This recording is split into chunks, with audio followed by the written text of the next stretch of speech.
Hello, fourth graders.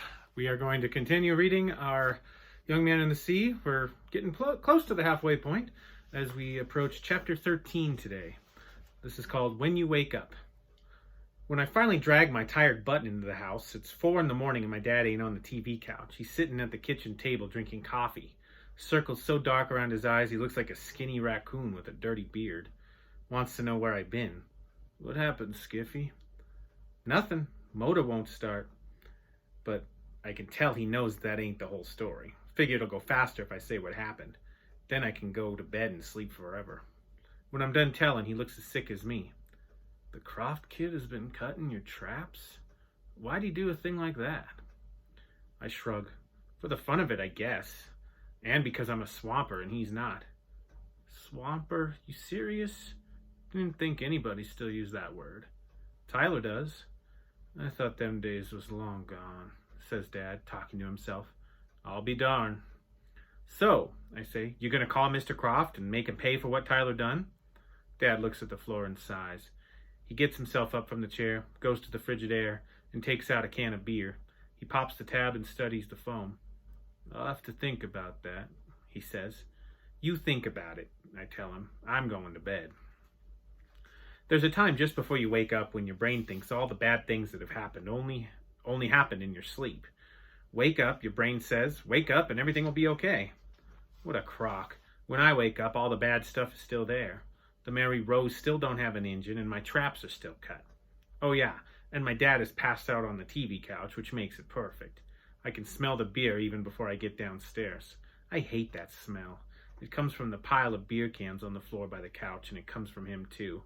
Passed out with his mouth open like a little bird waiting for the next meal. I kick that stupid pile of beer cans across the room, but he don't notice. I could set off a firecracker and he wouldn't notice. That's how drunk he is. Looking at the scattered cans and the sight of him snoring with his mouth open, I decide I hate him almost as much as I hate Tyler Croft. Of course I don't, not really, but it's one of those mornings where it feels good to hate somebody. By the time I finish my cereal, I'm done hating him for the time being, and I go in and clean up the cans and open a window to air out the smell. Don't seem right that it's a beautiful summer day with the sun shining to beat the band. I'd rather it was foggy and miserable like me. I go out to check on the Rose, but really, what's the point? Dad was right. Should have left her sunk at the dock. Thought I had it all sussed out, how to make the money for a new engine and all. What I didn't figure on was Tyler, and I should have. There's always somebody like him looking to make folks miserable. Can't fight him no more than you can fight the wind or the tide. Wasn't him, it would be somebody else. Joey Gleason or Parker Beal. Somebody. My mom used to say there's always another turd in the bowl, no matter how hard you flush. She was joking, but it's true. For a while, I mope around the Mary Rose and the dock.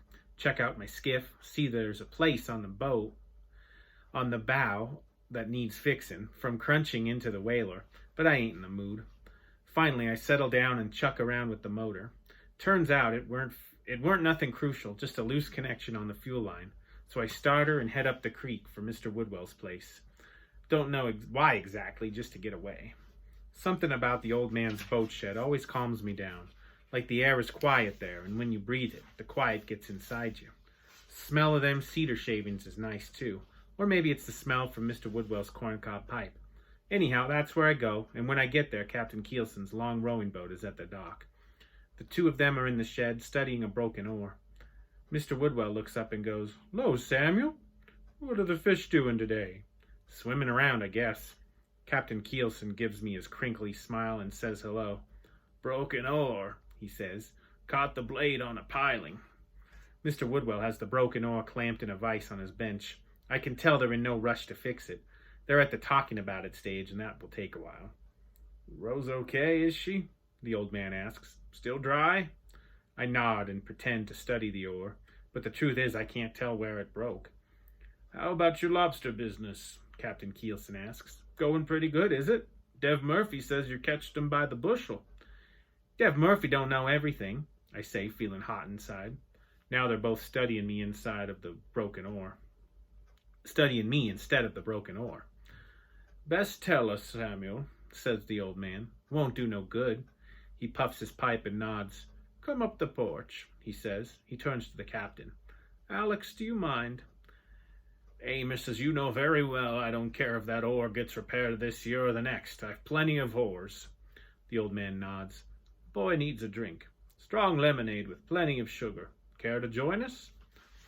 We go up the porch and wait there while Mr. Woodwell fiddles in the kitchen, squeezing juice from the lemons. Weather's been good, the captain says, looking out on the creek. Yep, pretty good. Remarkable lack of fog, he says. I guess. There was a summer when the sun never shined. This is before you were born.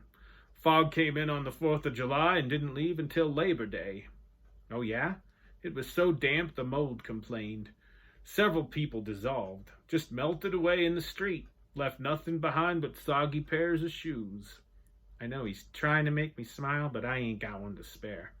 Fog was so thick they were selling it by the slice. Genuine state of Maine fog. Very popular with the tourists if you could find one. Many got so lost they ended up in Pennsylvania. That's pretty funny, I say to be polite. Actually, Pennsylvania is a very serious state. Mr. Woodwell brings out the steel pitcher and 3 glasses. What did I interrupt? Fog, says Captain Keelson. Fog? Alex does a mighty fine fog, if I do say so. Did you tell him about the man who melted? I did. Left nothing behind but his hat. It was shoes, I tell him. Must have been another fellow.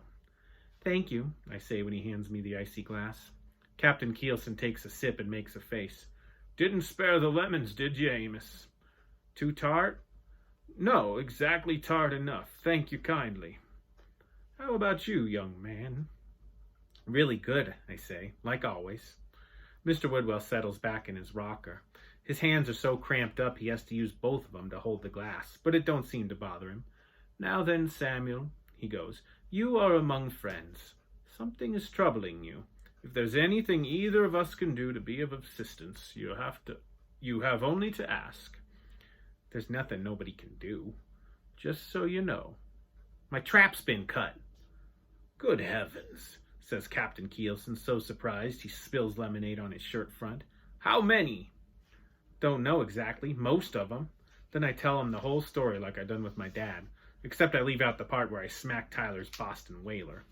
When I'm done, Captain Keelson sighs and goes, He's correct, you know, Amos. There's very little we can do. It's an awkward situation. Big Skiff and Jack Croft have a history. Best not to meddle.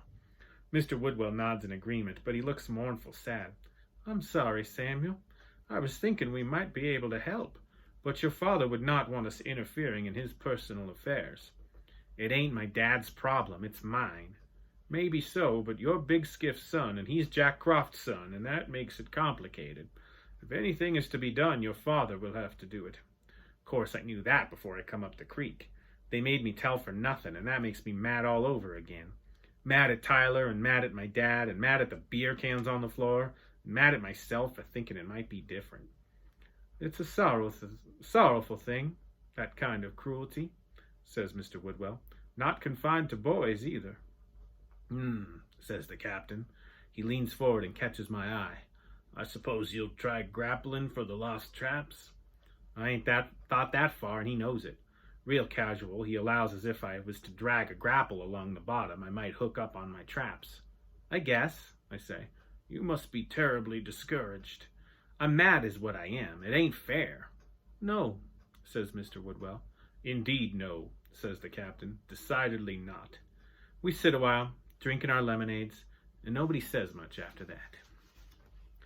So in this chapter, it mentions this, when he goes over to Mr. Woodwell's boat shed, Skiff mentions that this place always calms him down. Like the air is quiet in there, you can breathe it, the quiet gets inside you. Do you have a place like that? Is there a place that you like to go that just helps calm you down, gets you to kind of take a breath and feel more at peace? If you do have a place like that, just leave it in the comments below. I look forward to hearing from you, and look forward to having our class meeting at 9 o'clock. So if you watch this before then, I will see you at 9.